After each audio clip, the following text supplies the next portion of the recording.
Africa have witnessed horrific scenes of infected people dying with symptoms of severe bleeding. Suspected cases or cases under the medical care are now in Africa, Europe and North America. With a death toll well above 1,000, it is now arguably Africa's most dangerous disease. Some observers say the potential for the disease to transform into a major worldwide epidemic cannot be overestimated or overstated. Is this the latest outbreak, perhaps a wake-up call for the African governments to strengthen their health systems? Now that's a question that we want to pose this morning. To discuss this, we are joined in studio by health commentator Dr. Kgosi Letlhapy. Doctor, good morning to you and welcome to AM. Good morning, and thank you for having me, and morning to the listeners. First and foremostly, just some clarity on Ebola. What is Ebola and how does one contract it? Ebola is a viral infection that causes hemorrhagic fever, and the major symptom is bleeding, and you contract it by getting in contact with the virus. So it's not airborne. So it's physical contact. Physical contact and contact with the body fluids of an infected person. And body fluids would include what? Body fluids would include, saliva is a body fluid, but the major transmitter is blood. So one of the challenges is people being in contact with people that are infected. Remember, the people that get infected, the vectors are animals, fruit bats and other wild animals. Yes. But once it's from human to human, it's through body fluids. Now, this outbreak, is it telling us, what is it telling us about the responsiveness of our health systems in Africa in general, especially West Africa?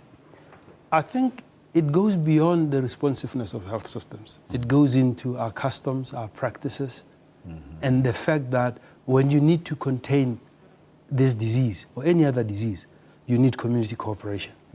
So it's not so much just the system. It's, you know, if you look at the current epidemic, part of the way it gets promulgated is through our cultural practices of how we treat the dead, how we treat the deceased. There are cultures where the bodies get washed and there's contact with bodies. Now, to contain this, you got to modify those cultural practices until the disease is contained. And modifying would include what?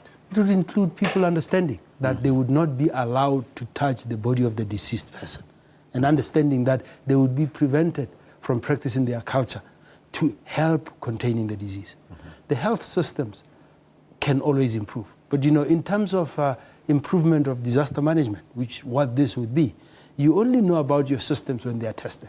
Yes. All you can do is to be as prepared as you can be within your resource envelope. Some of those cultural practices include people must be buried underground.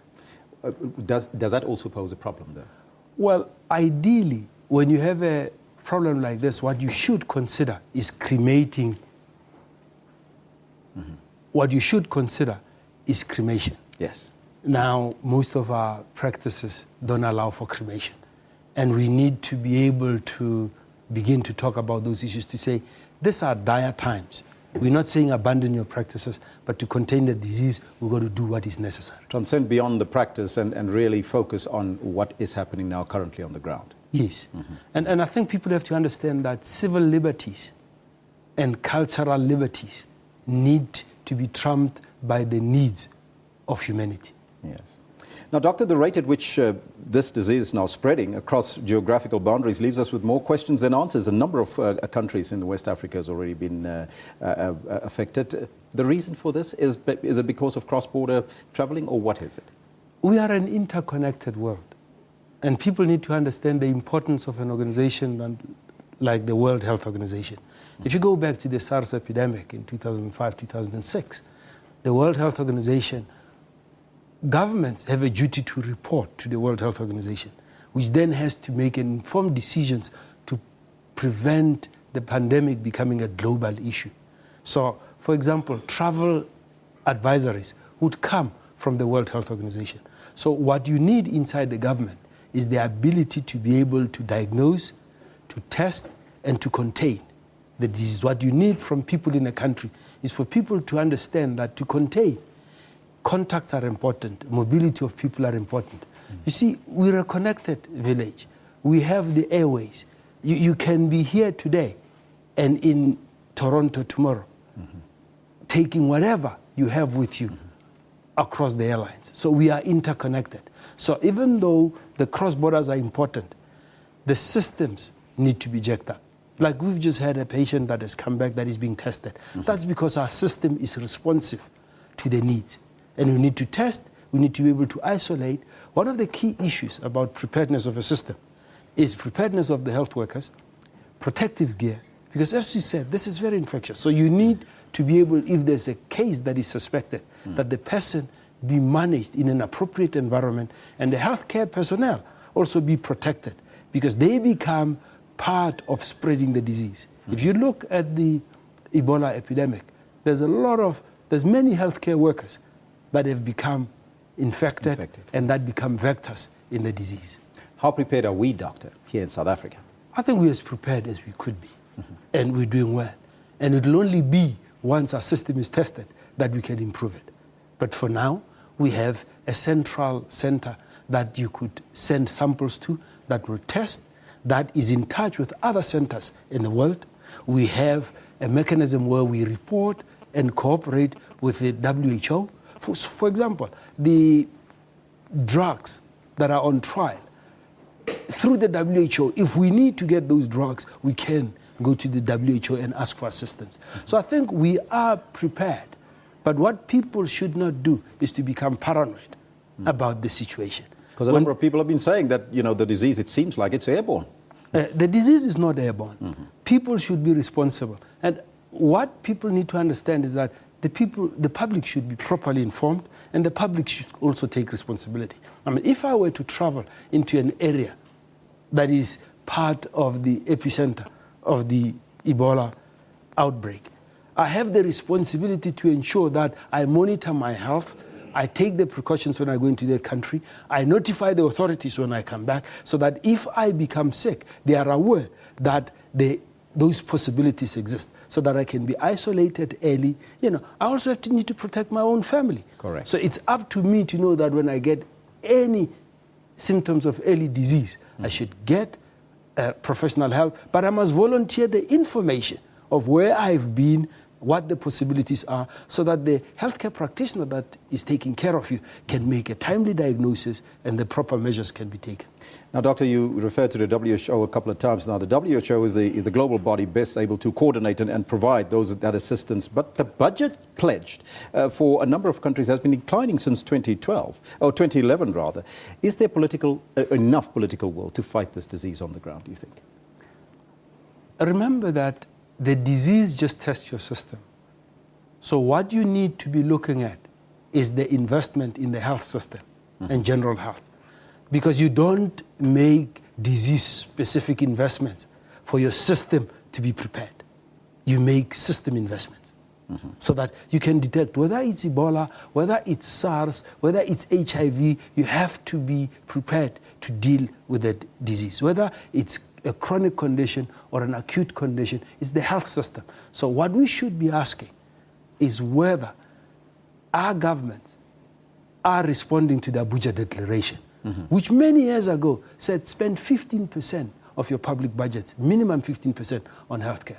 That's what should be assessed as to how many countries in Africa have met the Declaration of Abuja. But let's talk about Ebola now as a disease. Around since the 1970s, still no cure for it.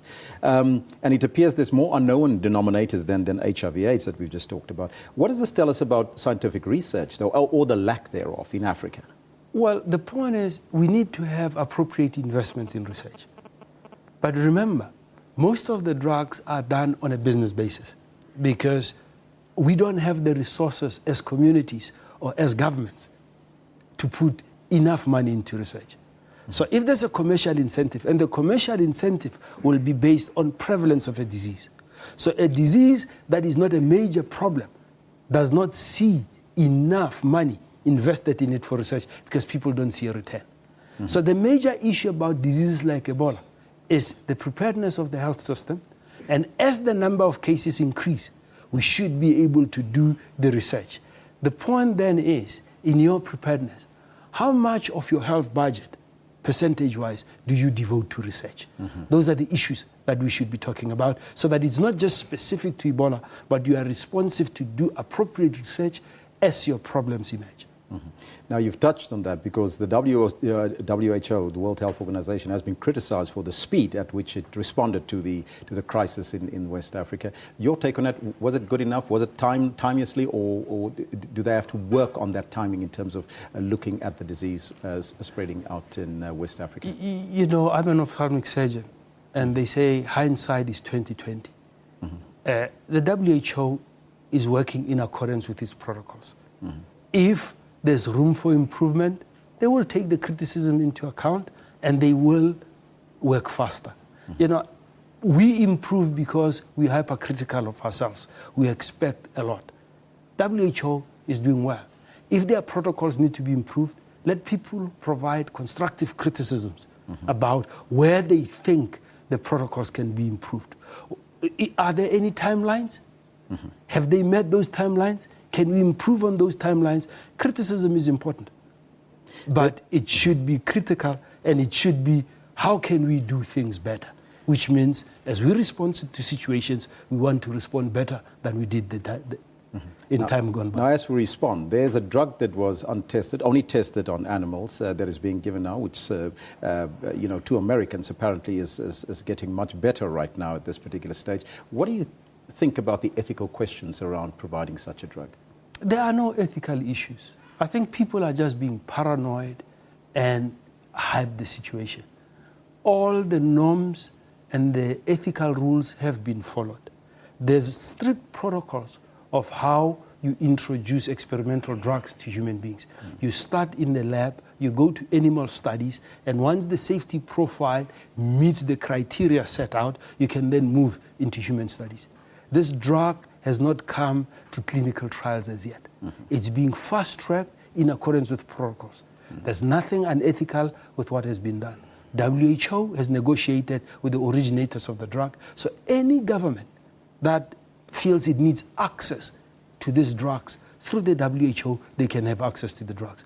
Nothing immoral, nothing unethical, everything done to protect human beings. Because remember, we don't want people to experiment on human beings with things that are not proven.